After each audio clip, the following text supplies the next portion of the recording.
Who here knows what intellectual property is or has a moderate idea? Any hands? There's a lot of confusing terms. A lot of times clients call me and they think they need a copyright when they need a patent, or a trademark when they need a copyright, and the list goes on and on. So we're just here today to kind of map out some of the basics. There's so much of a deep dive we could go into in any one of these topics, and if we don't cover what you guys are interested in here today, like, feel free to reach out and we can like have a better discussion about all the things that you need to know about intellectual property. So the basics at this point are, we've got patents, which cover inventions, things that you create, or designs also apply here. Trademarks, if you've got a brand name or product name that you're trying to, carve out a market for, that's something you want to consider getting done. Copyrights cover creative works as well, pieces of art, poetry, music, lyrics, things like that. And then you have design patents, which is a whole other world that just kind of covers how things look. And then you've got the weird thing of trade secrets, which is kind of like if you think of the recipe for the original recipe at KFC. Nobody knows about it. Everybody kind of knows that they really like KFC's fried chicken taste. So they've kept that a secret for as long as they can. Coca-Cola recipe as well. Those are things that they just keep under lock and key, and hopefully nobody ever finds out how to reverse engineer. And then there's always contracts associated with all of the things that we've just kind of touched on. So we'll just kind of get started. Okay, so today we're just going to start kind of on the topic of trademarks, given that in the last couple of years, especially since COVID, we've seen a significant uptick in filings for registering trademarks.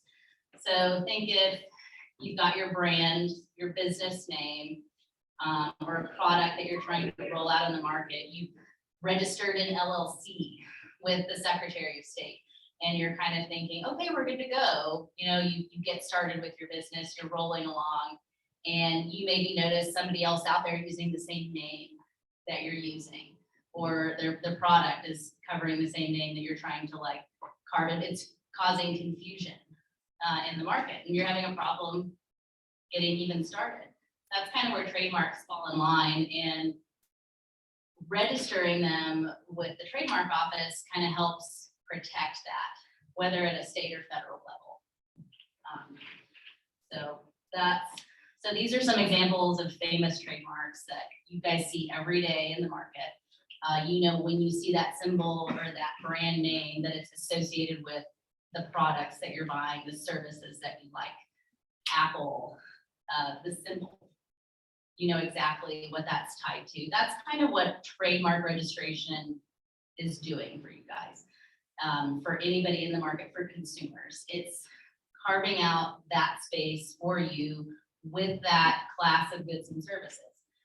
So that's kind of where these are the symbols that we're all kind of used to seeing.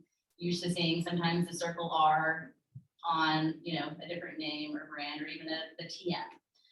So those are kind of the things that it just shows other people, other businesses and consumers that you're holding yourself out, that this is your product, this is your brand, this is what you're associating it with. It shows them that you're trying to protect it instead of just going willy-nilly without using any of these. So the circle R, what that shows is it indicates that you've actually achieved a registered trademark with the U.S. Patent and Trademark Office. The TM is something that you can put on any brand name that you are associating your goods and services with. You don't even have to have it registered. It's just putting people on notice that this is your brand, this is the product that you're trying to carve out in the market again. So you can just start that from scratch. You don't even have to achieve a registration to put the TM. That's just putting people on notice. That's something I always tell people, even if you don't want to spend the money on the registration, put the TM on your brand name. It just puts everybody else that's out in that same area of business, goods and services or products, that you're trying to protect that you're holding that out as yours. And then the SM is for service marks. So like attorneys law, things like that, advertising, that's more of a service mark, not so much a trademark. That's just kind of the difference in all those symbols that you guys are seeing those around. The great thing about trademarks versus patents, patents have a limited term of protection. Trademarks, as long as you are out in the market using that name, slogan, sound, whatever it is that you have registered or otherwise, you can get infinite protection as long as you're using it continuously in the market. So you pay the fees to the trademark office about every 6 years to show that you're still in active use. And you can do that forever, beyond your life. If your business is going to run, for hundreds of years or however, that's what you can get protection for as long as you're using the mark in commerce. So commercial benefits are huge. Again, it just holds your brand out as its own against everybody else. So then there's classes of goods and services, which is where the trademark office loves to just charge you for every single one. So you got your name. So Black Dog Law, I've got a registered trademark on that in legal services field, in the legal services class. So that cost me $250 for that single class to register it as a trademark. If I had products or a clothing line or sporting goods or food additives, I don't know why I would do that, but I like the name Black Dog Law. It's fun. I like my dogs. So I could register it in several other classes as long as I'm actively using that out in the market and consumers recognize it that way. So each class costs the $250 registration fee with the Federal Trademark Office, the USPTO. But it can afford you a very deep, wide breadth of protection. Otherwise, if you guys aren't even if you're kind of wanting to mitigate costs at a level, the state trademark registration is a great way to start as well. It's significantly cheaper. The filing fee is $50 per class of goods and services, which there are obviously almost 50 classes of goods and services, depending on what it is you're wanting to do. But it doesn't give you as much protection as the federal level does. The Secretary of State's office is what's processing those within each of the 50 states. And they don't even look at the application. The federal office, there's an examiner that gets it, the application when you send it in. They look at it about 3 to 6 months later, and they're putting a lot of time and effort into seeing what else is already out in the market, if there are conflicts, if this would create any kind of confusion with what's already registered. The Secretary of State's office at the state level, they're not going to near that level of scrutiny at all. So that's why in this day and age, with the internet the way it is, our businesses have the capability of just going international or even just out of state like that. I mean, Facebook pages, Instagrams, your website. I mean, people all over the country, at the very least, can see what your goods and services are doing. So that's why I typically suggest registering at the federal level. But again, if, as long as you're maybe putting the TM on there, if you're trying to mitigate costs to start, then at least putting the TM out there on your logo or brand name, or even slogan, whatever it may be that you're trying to hold out as yours, that can kind of help get that process going and ensure that you get some protection against any of your competitors. Because even if you start using your name or slogan or whatever it may be, but like today, and you're holding it out, you put the TM on it. You're saying, this is what I'm doing, this is my brand. And then tomorrow, I come in and I pick out your name and I go to the trademark office and I file. And I say, well, this is mine, I was here first. Just because I filed first, the trademark office will most likely recognize me, the latecomer, over you. Just because I registered, I filed for the registration first, which is frustrating. It's a horrible thing to find when you've gone and you bought your domain name, you've worked on your logo, you've done all this stuff, your marketing materials, packaging, everything. And then you go out in the market and maybe you might be like, oh, maybe I need that federal registration. And so you maybe contact me and I go look. And I'm like, gosh, somebody filed like yesterday with your name in the same class of goods and services, which we can fight it, you know, but then that costs a little bit more money to fight that, which is always frustrating for clients, and or you're facing down just a total rebrand, which costs a ton more. It's just frustrating, and I hate to see people go through that, you know, whereas if you look, there's so many different free search sites out that I recommend that people use. My favorite one is WIPO, the World Intellectual Property Organization.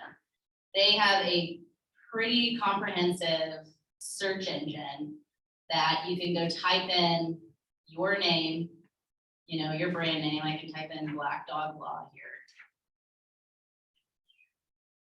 And this is free, doesn't charge you anything. It's going to show you all the international applications, anything that could possibly preempt you from getting and achieving your registration. But, and I'll just put the little pop it up here. But it's just, it's one of those things you can do. You can just see what else is out there. If there's going to be a conflict, if there's going to be an issue like that. The Patent and Trademark Office, the US has their own, it's TESS, is what we call it, the Trademark Electronic Search System. The Patent Office loves to use acronyms, they're favorite. And you can just go in and type in a basic word, you can type in symbol descriptions, things like that to see if your logo has been taken, anything like that. And TESS does a pretty good job to show you if it's there, but the WIPO search engine is the best one, because it will show you things that are kind of similar. It will show you designs that are kind of similar. It will show you classes that are sort of similar. And then you can just kind of have an idea of maybe it's completely already registered, then you need to switch up and maybe change the name of your business before you even go to the expense of buying domain names, you know, going to all the marketing expenses, things like that. So that's where some of the search engines.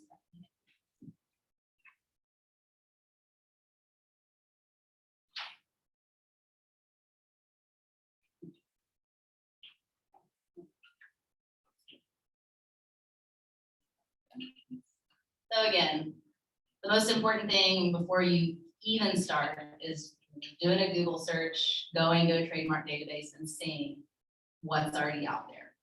And seeing if you're sold on a name and it's like your heart and soul, but it's already taken, then it's time to change. Or see if you can talk to the company that's using it and reach out to them if you're so sold on the name and the brand, and discussing with them if there's a negotiation of whether you can co-use the name. Because they might not be actively using it. There's so many things to consider. So as far as trademarks in the intellectual property world goes, they're fairly inexpensive to obtain, and you know the registrations last for about 6 years before you have to kind of like pay additional fees just so that you're continually using it. So it's not terrible. Patents are a whole other world of glory. Copyrights again, and we're just going to touch really briefly on these. Copyrights are cool, just because of the fact that you don't even have to register a work of art, a piece of poetry, a lyric, a musical compilation. Once you create it and you put it out there, it's considered registered or recognized as a copyright, as long as you kind of can tie it to your name. The nice thing about registering copyrights with the US Copyright Office at copyright.gov, which is something fairly simple to do, and a lot of people can do it themselves, and it's relatively inexpensive. The filing fees for that are only $45 per work. That kind of just gets you a filing date, a record with a US office that this is your work, it's tied to your name.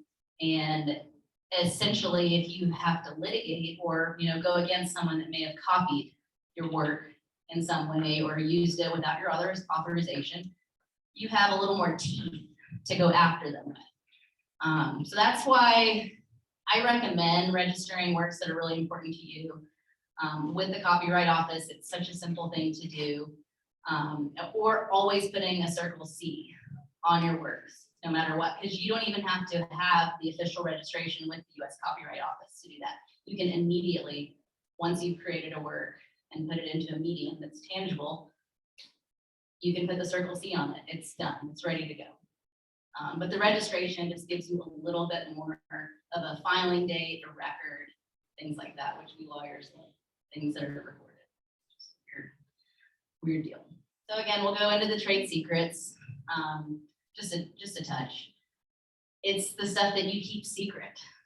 Patents are published. Patents become public knowledge. That's what you're essentially getting when you file a patent, is you're getting 15 to 20 years of exclusivity in the market for what your patent covers. A trade secret can last as long as you keep it a secret. As long as you keep it hidden, as long as you have all your employees sign the right paperwork and things like that, and you go after people if you feel like it's getting leaked, that trade secret is viable.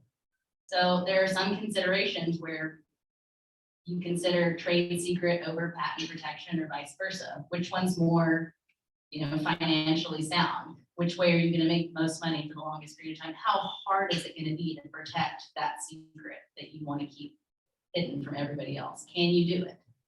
If you can't, then patents are something to pursue. Patents are something to consider.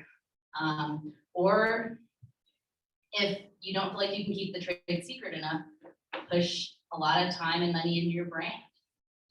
Tie that device, that secret, that really cool thing that you're doing that makes your brand, your product, your process so unique and driven to you.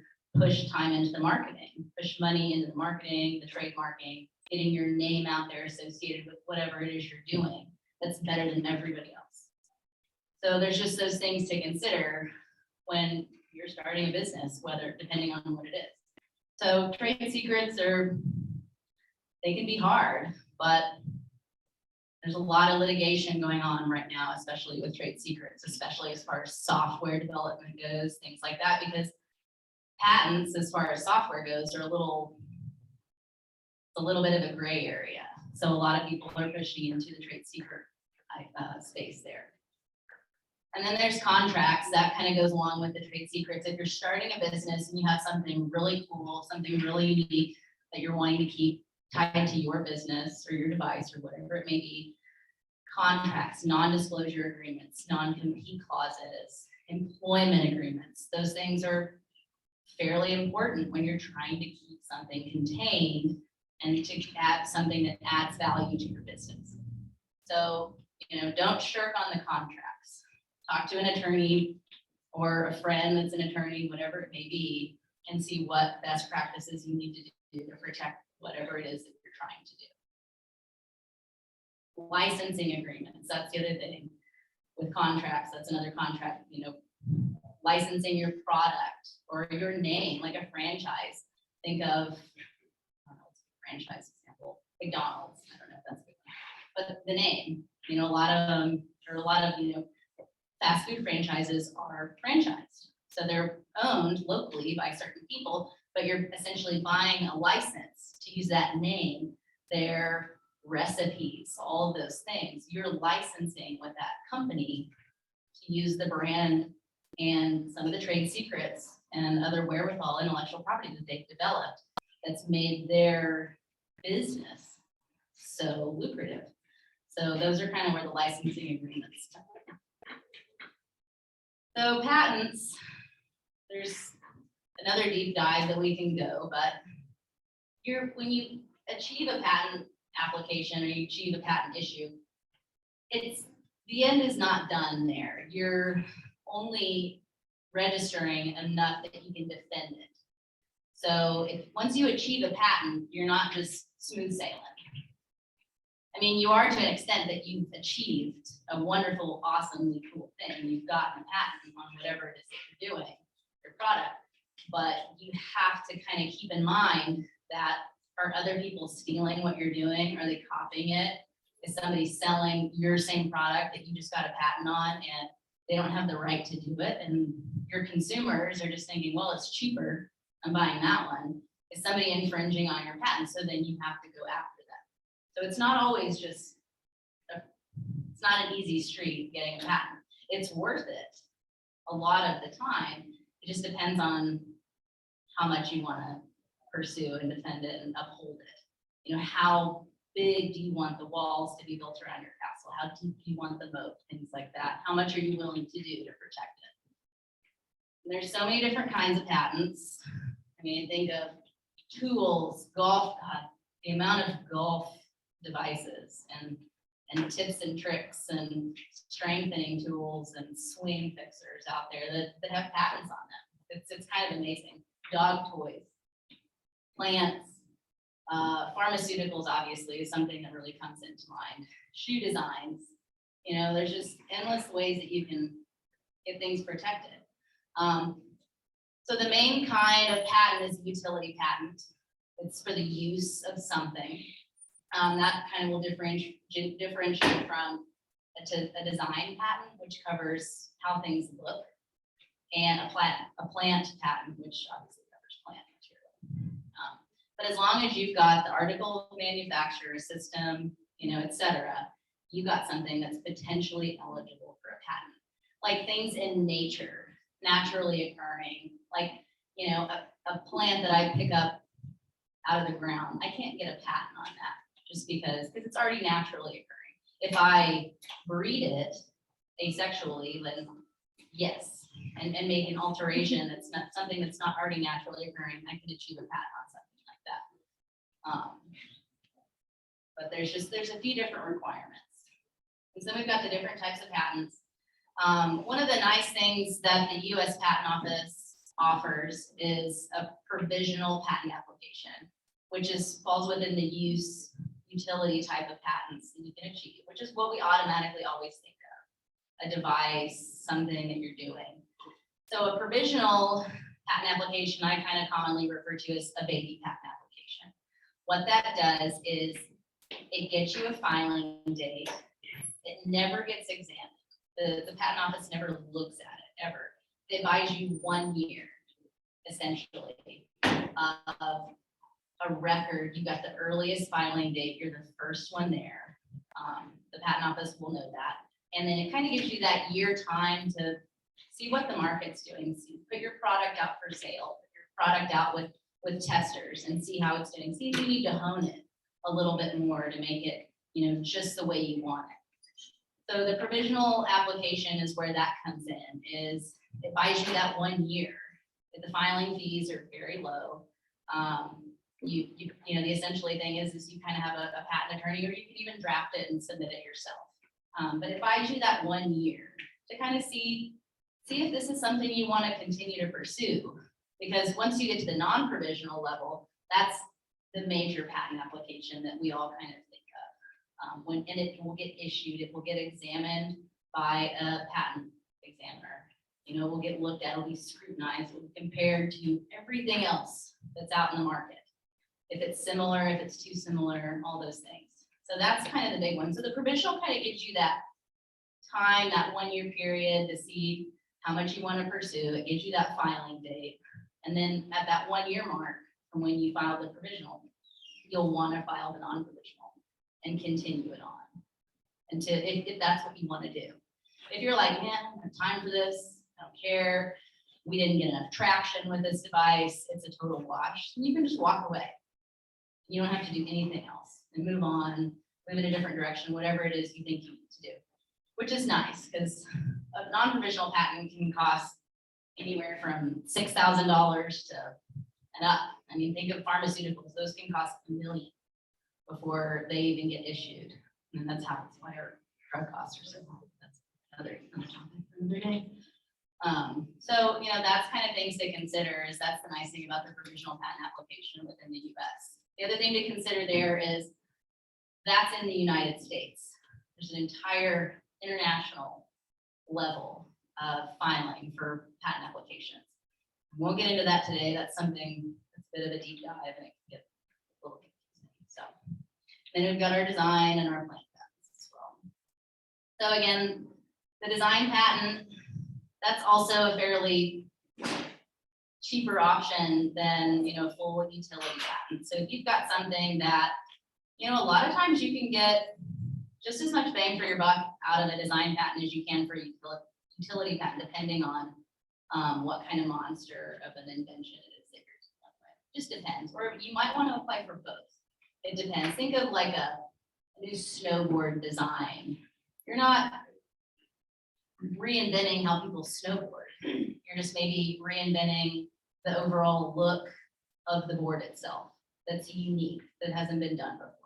That's kind of where the design would come. The use is still the same, but the look of the device is different.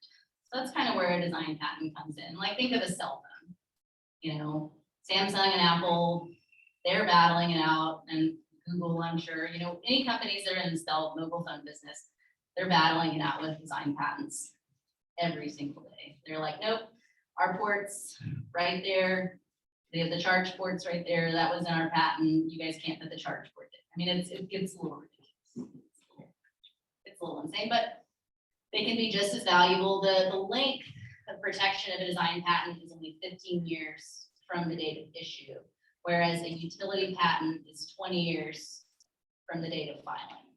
So you're kind of essentially getting about the same period of time, because a lot of times a utility patent will issue for 3 to 4 years from when you file it. It can take that long to go through the whole examiner back and forth phase in order for you to get a patent. Here's some examples of what kind of drawings the patent office likes.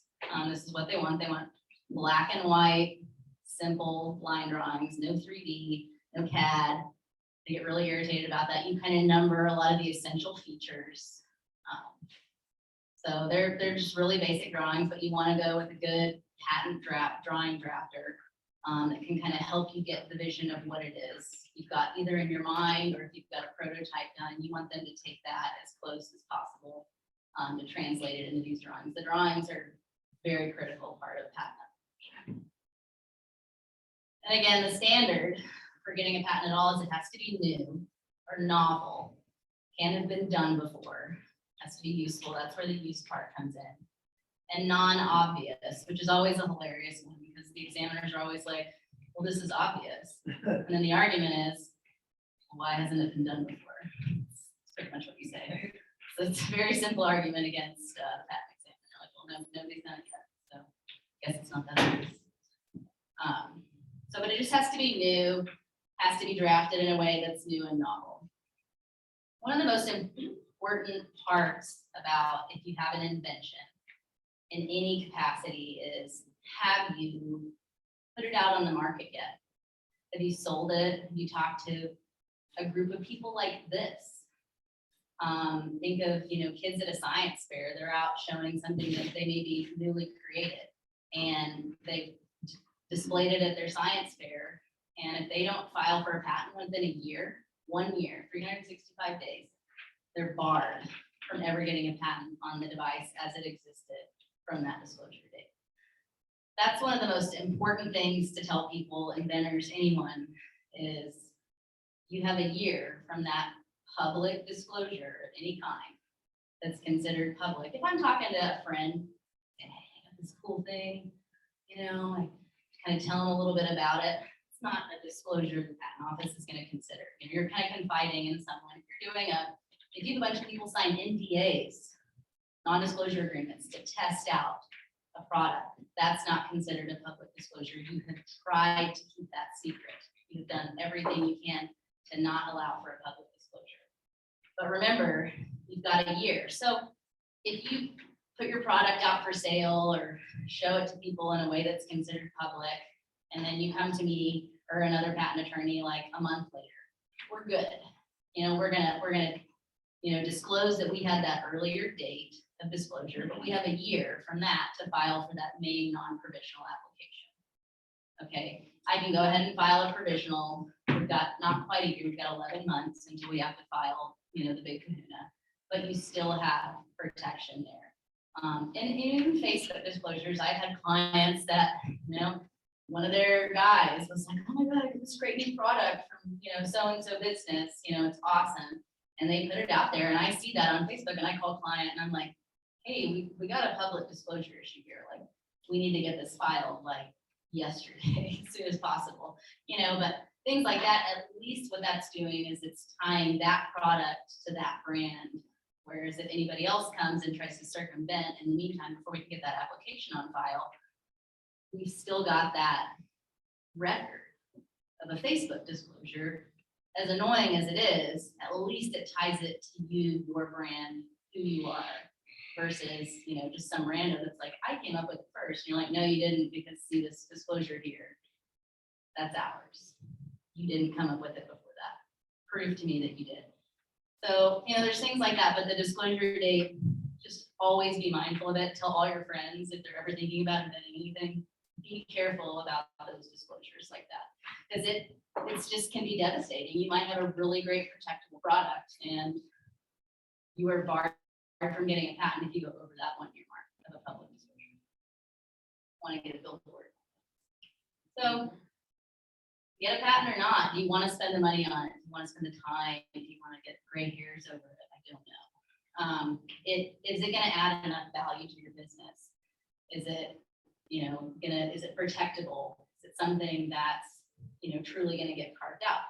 That's something to talk about with an attorney, with, you know, people in the industry. Like, what industry are you? Like, the fishing lure industry is highly competitive. I don't know if anybody can hear fishes, probably really boring. Or hunting implements, or, you know, anything that you're using. That's such a highly competitive market, unless you're coming up with something really cool and new that no one's truly ever done before, and it has real value. Do you want to spend the time, money, effort into getting a patent on your device or your process? It's something to think about. It's not a one and done. Not easy. So we've covered quite a bit. I'm sure I hit it pretty hard and fast. Here's a really annoying chart that I created. Tries to differentiate some of it. But does anybody have questions about any of this? Absolutely. Yeah, sorry if you already mentioned this, my apologies. But can you talk a little bit about where do machine learning models come into play? Right, so like anyone can create a predictive model based on a data set, right? Either public or private. Where does that fall into anything? Things like that. That again, there's more than one way to go at that. Sure.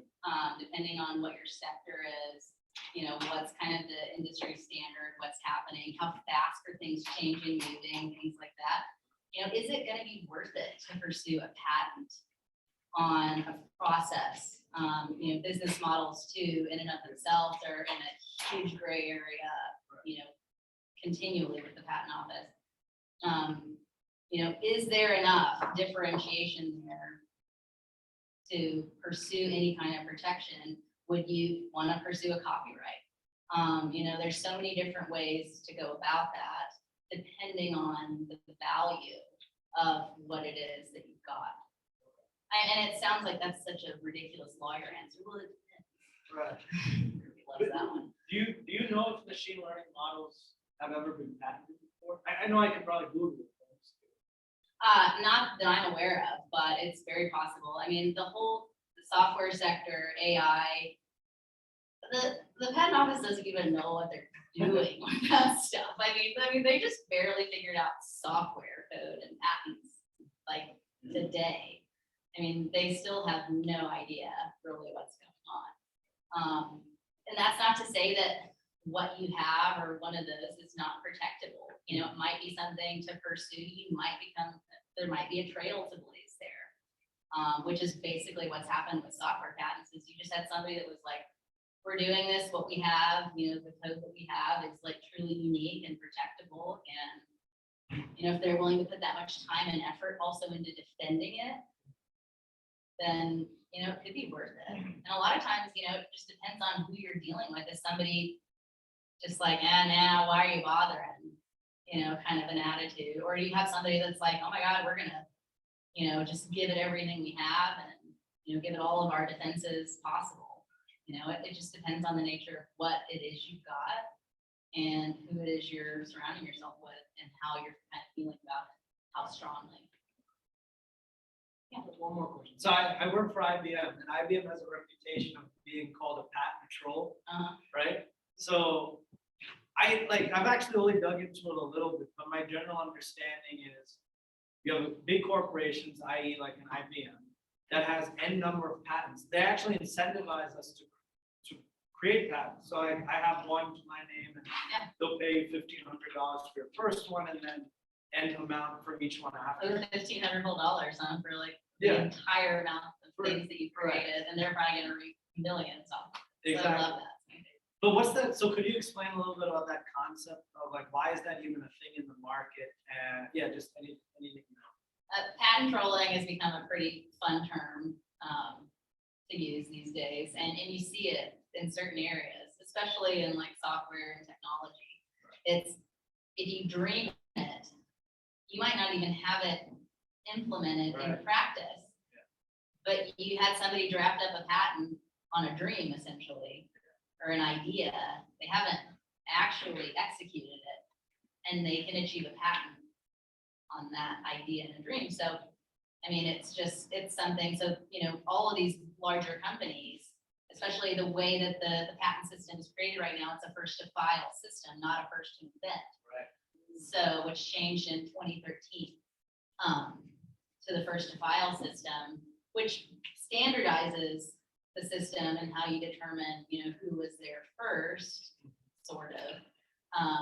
But it created a huge barrier in the market because it basically just said, okay, all these companies that can afford to pay people to draft and create and do all this stuff, we're just gonna file for it willy-nilly, whether we have it or not, whether we can feasibly do it or not, and they hold all these patents. Right. And so then somebody else that might come along, with a genius mind, maybe, more of an entrepreneurial idea, they have to go trade a license from that company that holds the patent of something they're never going to do anything with. But they have to go try to get a license from them to use that technology for that idea, which is so frustrating. Yeah, it's terrible. And then you look at, so many other countries. I mean, I was just looking at statistics today, just for fun, just because, especially for trademarks, we're at an all-time high right now of filing. The competitiveness in the market, it was like everybody just sat at home during COVID and was like, I'm going to come up with all these ideas for trademarks and slogans, and we're filing. And that's kind of what they did. But like, the US, we're paling in comparison to, any Asian country. I mean, I think I saw a statistic today, it's like 77% of all patent and trademark filings are happening in Asia right now, across the world. 77% of all filings for patents and trademarks happening in Asia. And so then it's like, can we compete with that? Do we want to? Do we want to spend the time, money, effort, all that kind of stuff? So there's things to consider there. And then there's times where it's worth it to, go pursue international protection. It's costly, but depending on what you've got, a lot of times it is absolutely worth it. I mean, look at, gosh, I don't know if anybody's into the psilocybin space. We have cannabis, obviously it's legal here, in Oklahoma. But the next wave right now, cannabis is like kind of forgotten. Everybody's like, yeah, we got some really cool stuff to do with cannabis, but now it's psilocybin products, and patents are just, the filings are just out of this world. And the thing is you can file patents on an illegal subject matter, like cannabis. Marijuana is federally illegal still. Psilocybin is still on a class 1, illegal drug, just like marijuana. So, but you can file patents on any device that touches that, but I can't, for my clients, file trademarks for their products or their business names in the cannabis space, or even a psilocybin space. If the subject matter of what it is you're doing touches, something that the federal government deems illegal, you cannot get a trademark on it. There's some creative ways to go inside, out, and around to get a little bit of protection before, maybe things take off from there, but, it's difficult. And as we see that space, especially within the United States, state by state by state, get more and more saturated with names and products, once it goes federally legal, that's just going to be a free-for-all for the trademark world. but for patents, have at it, go for it. So that's an interesting segue that I like to go. Anybody else have any questions? Question about trademarks. Absolutely. Should you trademark your logo and your name, or can you just trademark your name? You can do both. So the level of trademark filings is, we've got a basic word mark, got a design mark for the logo itself, and then you've got a combination of both word and design, and then of course you go into colors and sounds and that whole area. But yeah, so depending on how much time, effort, and love you have for your logo, I always tell clients initially, let's consider doing just a basic word mark. It gets you a very broad level of protection on the name of your business or brand. And if you decide that you don't love that logo, 10 years later, that you might have, bought on Vistaprint or something, I don't know, which is nothing wrong with that. But you want to change and, kind of up it, then you would have to file another trademark if you had the design and the words in combo. Sometimes it is worth it though, to look into. I had a client, she's got a travel agency, and she actually got a cease and desist letter from Disney, the company, the Magic Kingdom company, because her logo for her travel agency was too close to the Disney logo, the castle and all that stuff. So that's another thing to look into when you're doing the trademark application is, not only is the name taken, but the logo it is that you're using, is that too close to something that's already registered? There are those to consider. But just initially to file, I tell clients 9 times out of 10, let's go for the basic word mark, go from there. Just because it's the same amount of money to spend, and you just get such a broader range of protection that if you change your logo 10 years down the line, you don't have to reapply for a trademark. Would you just throw a TM on the logo? Yeah. Oh yeah, absolutely. Gosh, if you guys aren't throwing a TM on your logo now, like do it. Absolutely. Yeah. Does it have to be everywhere? Can it just be like on the website, or does it every time you post something, like everywhere on social media and every profile, does it have to be there? It doesn't have to be there. It helps because the more you get it out there and blast it out there, that's basically you, like, the big scarlet letter on your, logo that's saying, this is mine, this is what I'm doing, I'm protecting it. The more you can get it out there, the better. The broader level of other people knowing. That's a big legal term. Did you have knowledge? Were you aware that this was happening already, that somebody else was using this name? And then, so the more you get it out there and circulate it, and especially have that TM at the very least associated with it, then it just more people know. So it's more defensible that way. You can say, hey, look at all these Facebook posts I did, or Instagram posts, or how much I circulated my website with Google Ads, and I already had that TM there. That means more people know about it that way. There's more of a standard of proof there. Anybody else? Well, thank you guys so much for coming out today. If you have any questions, I've got cards up here. I office out of here occasionally. Sometimes I'm not here. Yeah, feel free to reach out, and I'm happy to help or just have a conversation. Like, there's so much to this world, and it gets so confusing, especially when you're already starting a business. To know where to spend your money, what's the most important thing, things like that. That's why I do what I do. It just makes it more understandable for people, and it just breaks my heart when I get the call from people after the fact, when they have a cease and desist letter or an infringement letter, things like that, from, generally a bunch of jerky lawyers that are just, sometimes it's false. Sometimes those cease and desists come out and there's no weight to them whatsoever. And then sometimes there is, so it's always best to talk with, an attorney and see if there's any weight there, if you need to stop, if you need to consider, if you actually need to cease and desist or not. So anytime, call me, text me, email me, I'm happy to help clear some of that stuff up for you guys.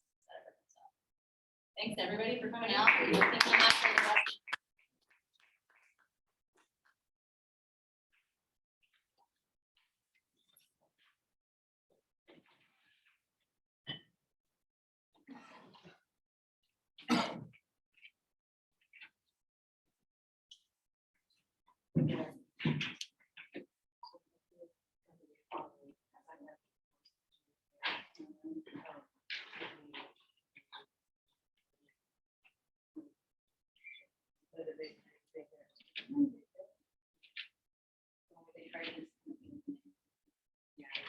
Yeah.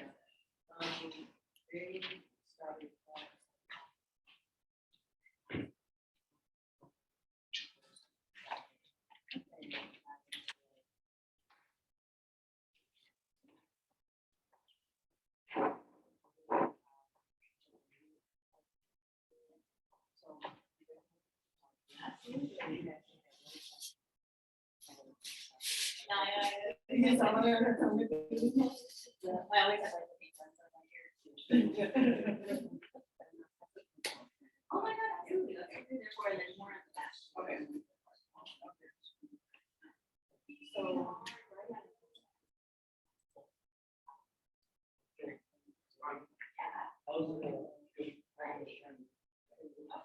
Oh, yeah. She enjoyed it. Did a lot of cool architecture.